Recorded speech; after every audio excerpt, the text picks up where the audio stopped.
A Time of Harvest, written by Brother Jared Scalero and narrated by Brother Rich Nath. When I was in high school, I became addicted to an online game called Farmville. Like many online games, Farmville is free to play, but for just a few dollars you can purchase special perks. I always considered myself too wise to spend real money on a game that would arguably add no real value to my life. Instead, I spent hours each day carefully planting and harvesting virtual strawberries and eggplant, secretly applauding myself for outsmarting the game's incessant marketing schemes. See, in high school I had a tight income, so I kept a tight budget. I accounted for every dollar, setting aside funds for the things I valued, with not much left over.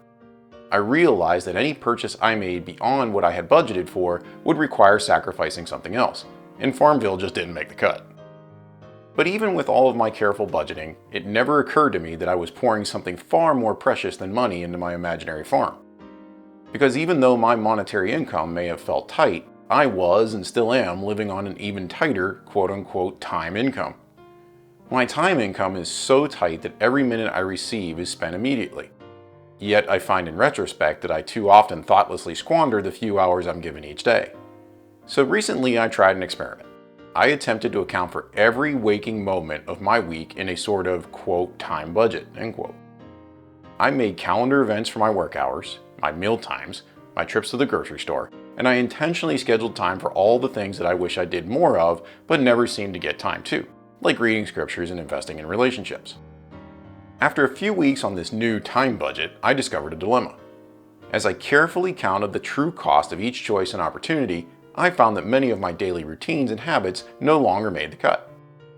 So, even while I have on countless occasions reasoned that I have time for just one more episode, or it just takes a minute to check Instagram, or I can get ahead by working extra hours, I never considered that these small choices are the very same that keep my scriptures collecting dust, my relationships waxing cold, and my soul feeling hungry. Teach us to number our days, that we may apply our hearts unto wisdom. Psalm 90, verse 12. When I thoughtlessly spend my money, I'm unable to purchase treasures on earth. When I thoughtlessly spend my time, I find my pockets empty for the treasures of heaven that God offers to those who diligently seek Him. So maybe instead of spending my day planting and harvesting virtual fruits and vegetables, I should invest my time in the things of God and enjoy a harvest of the fruits of the Spirit. For he that soweth to his flesh shall of the flesh reap corruption, but he that soweth to the Spirit shall of the Spirit reap life everlasting. Galatians 6:8.